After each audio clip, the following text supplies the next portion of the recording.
Many times the kind of chemo that he had affects certain portions of the brain that have to do with mathematical reasoning, mainly.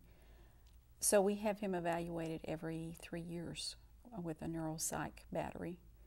And again, so far so good. Math is actually Robin's strongest subject.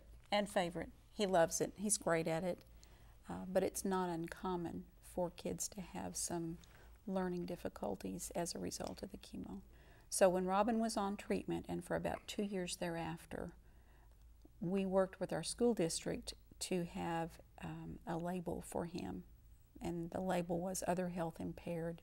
Within the state of Texas, there are labels for different categories. And so if you have a label, you're eligible for all kinds of special services and accommodations. I would say to any parent that they need to be proactive about that. Don't wait until problems come up. It's important to be an advocate for your child and get that path paved way ahead of time. I love Camp Periwinkle. Most of the friends that I have at camp, most of them are cancer survivors or are being treated, or they have family. I can definitely relate a whole lot more to them than I can with my friends at school, because they wouldn't know. I only have one friend who just went to who moved schools.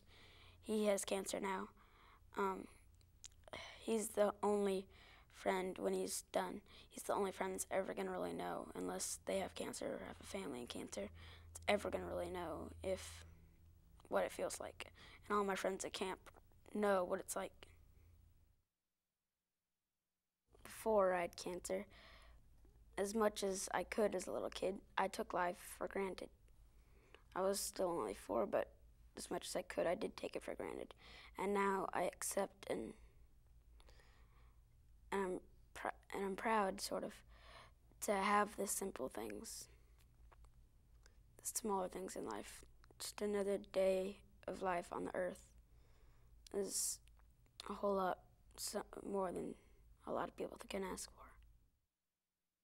Your story changes over the years, I'd say for a year or two.